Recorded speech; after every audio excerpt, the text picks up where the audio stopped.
You want to talk about automatic writing because you actually mentioned that in that clip. Yeah, I For me, mean, we've talked about a couple different instances like that, automatic writing and people who get their scripts from dreams and visions. So, Actors Channeling Spirits Part One and Two really has interview after interview of celebrities, whether they're actors or writers or singers or whatever, who are openly admitting, like, they will say themselves, "Look, I could have never acted that part. Like when I go out there, like that's not me. Like yep. something takes over me." And so I think Lucio Ball was one that like went out to Mm, her trailer and in a yeah. night would write a whole script. And like this just isn't even humanly possible. Just to think that you can write a whole script like Mm-mm. from a story from beginning to end without thinking. Just I'm gonna blank slate. I'm gonna go into my trailer and in one night have a whole script is just it's Unheard of. illogical. It doesn't even make sense. Like unless you're a savant or something. But these people aren't like that. They don't have a track record of being a genius. you know, these are just normal people um, who are literally telling you, "Look, I'm asking the spirit world to give me something, and this is what comes out." And when it comes to like automatic writing, you're talking about someone being in a trance, sometimes with their eyes closed and writing. Literally, something's taken over their body. If you've ever seen people mess around with Ouija boards, it's the same thing. You got people who are allowing their body to be used as a vessel.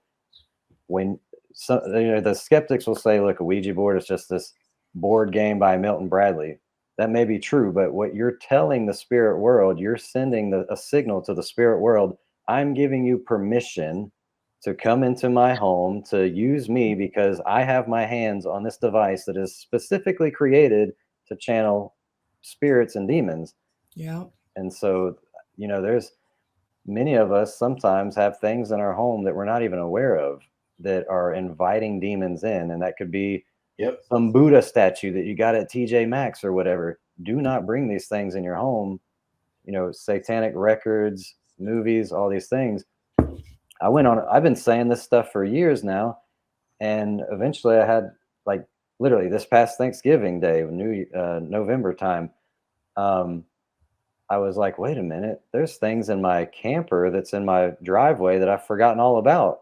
I went out there, there was this wooden goat head mask that was gotten in Africa from my grandfather that I've Wow. had in my room when I was like 11 years old and stuff. It was just coming back to me because I was asking God, like, if there's anything in my house, like, reveal it to me. And He Mm. did. I went out there, there was like 10 to 12 Marilyn Manson shirts from my Ooh. past, my old pentagram necklace. Because there was a time when I thought, oh, it'll be cool when I retell my testimony to do it real cinematic and have an actor portray as me. And so I was kind of holding on to these things, but this has been going on too long. I'm like, man, this stuff's been sitting in my driveway. I got to get rid of this stuff. So in You have more peace November, since you got rid of it. what's that? You have more peace since you got rid of all that stuff. Oh yeah, yeah, dude. Just because he revealed to me the next day that there was like one more thing, and it was just a real supernatural, weird way it was revealed. But I burnt. I had a burn barrel with my dad, and he started bringing out records out of his house, dude. Like Thanksgiving Day, whatever day that is, Burn day. November something. Yeah, it was burn day. Forget Thanksgiving. This was burn day. That's Me and funny. my dad, and I was thankful for it. But he started bringing out records and burning like Prince and Styx and all these albums. And I took a little bit of video of it. But That's cool. the Good. next day, I was on a live stream like this that I didn't plan on, and we started talking about my old clothing line. And I was like, oh, I can go get one of the shirts. And I went back there and I was digging through a pile that I never dig in, just old shirts to show my old clothing line. And when I picked one up, flop, a Marilyn Manson shirt out of nowhere was in that pile, and I was Wow. like, "Wow!" And I burnt that one too. But we got to get these things out of our home, man. We don't realize that this is a real spiritual war we're in, and Isn't it? Satan cannot have access to you unless you give him permission, and that can come through a lot of different ways.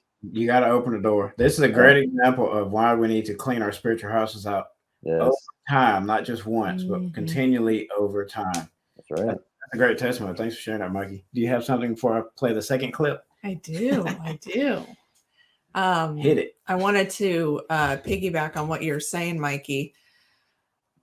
You retraced my mind to an incident when you were talking about the Ouija board.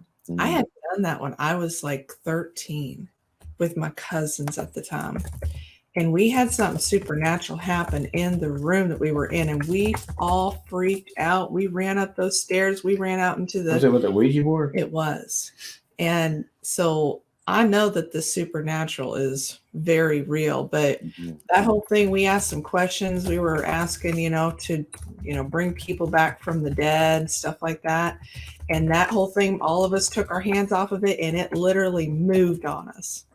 Wow. So that I forgot all about that until you mentioned what you did.